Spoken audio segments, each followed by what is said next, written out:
Le défi d'un spectacle tel que celui-ci, c'est que on travaille sur un édifice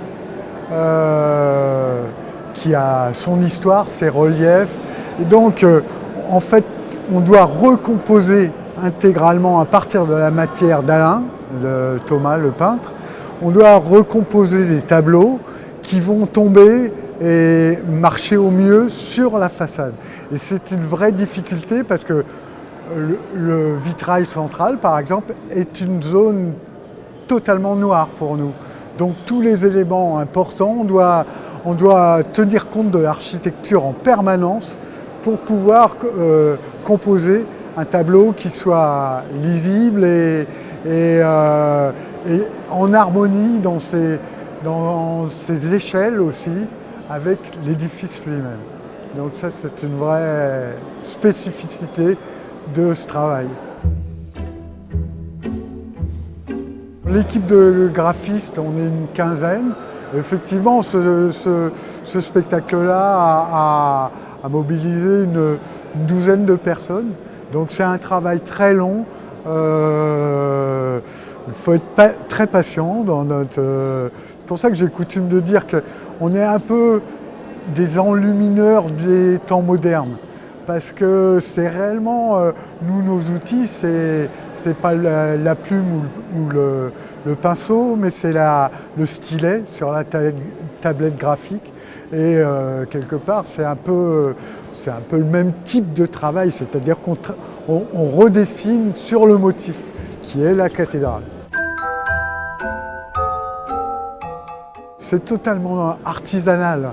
En fait, nous, on ne fait pas du tout de montage comme dans les films ou les documentaires. Nous, c'est l'image par image qui sont faites et c'est de l'animation autrement à partir d'images fixes, d'éléments de tableau d'Alain et qu'on anime, mais c'est vraiment un travail, oui, totalement artisanal. La base, c'est d'être fidèle à l'œuvre. Ça, c'est vraiment la base. C'est qu'il y a un univers d'une richesse incroyable dans les tableaux d'Alain, dans l'œuvre d'Alain. Donc, pour nous, il ne s'agit pas de faire une débauche de technique qui trahirait l'âme même de sa peinture. Donc, on veut vraiment essayer de caler au mieux à l'esprit de son univers, mais on est dans un univers naïf, un univers poétique, et effectivement de pouvoir animer des musiciens qui sont dans ces tableaux.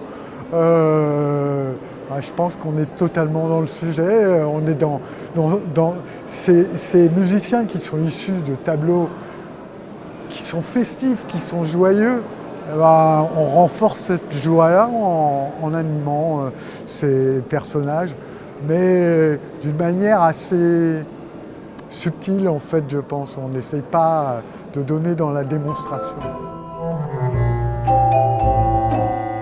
La particularité de la peinture, c'est que c'est une image fixe, la peinture, qui met des mois à se faire. Et à l'arrivée, on a une vision, mais qui est sans fin, qu'on peut regarder de plein de manières différentes. Et à chaque fois qu'on regarde, surtout dans les tableaux d'Alain, il y a beaucoup de détails. Donc chaque fois, on peut voir des choses différentes. Et là, nous, on est dans cette continuité-là, en fait. Il y a plein de détails partout. Et donc,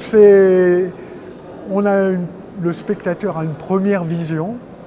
Et puis, s'il regarde une seconde fois le spectacle, du coup, son regard ira naturellement vers un autre endroit, vers les flèches, ou à droite ou à gauche de la cathédrale, sur le portail. Et chaque vision du spectacle sera différente, en fait.